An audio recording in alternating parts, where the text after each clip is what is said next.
êtes ici dans un lieu un peu atypique, puisque vous êtes dans une ancienne ferme. Et on a choisi il y a 5 ans de s'y installer et de mettre en place une grange où il y a des expos régulièrement dans le haut de la bâtisse. Et puis à partir de là, dès le premier été, de toute façon, on avait envie de mettre en place aussi dans l'étable un lieu de spectacle. Diffusion de spectacles vivants. Voilà, donc on a chaque été une quinzaine d'artistes au minima, dont la plupart, les 2/3 en général, sont des artistes ou artisans d'art qui exposent dans la grange. Et qui sont du coin. Voilà. Qui sont du Ségala, enfin de l'Aveyron, du Tarn, voilà.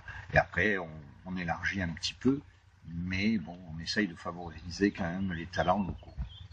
Au même titre qu'au niveau de la salle la salle de spectacle, carrément. Et c'est vrai qu'en parallèle, justement, pour favoriser l'émergence des talents et en même temps valoriser le travail des artistes, on a du coup aussi décidé de faire des résidences d'artistes. Et comme ça, dans les programmes à venir, on aura aussi des surprises de sortie de résidence. Mais là, du spectacle vivant, hein, on parle bien, et de théâtre, voilà.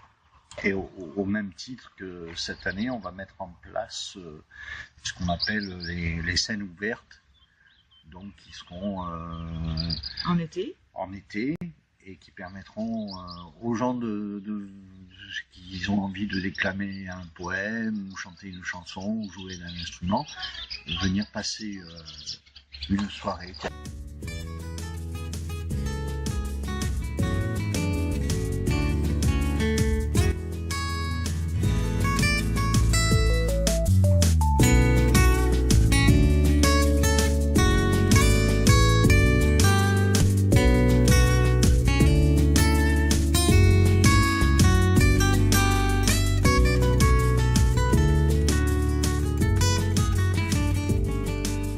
Alors, ce qui nous plaît dans ce que l'on fait, c'est d'être dans une logique de rencontre avec des œuvres, avec des artistes qui les créent, avec du coup des publics qui viennent à la rencontre eux-mêmes des propositions artistiques. Et du coup, ça permet d'être dans du lien social, du développement de belles rencontres, quoi. Voilà. Et du coup, de participer au plaisir de découvrir le Ségala et le nord du Tarn, ça c'est un réel bonheur aussi pour nous, quoi. Vraiment.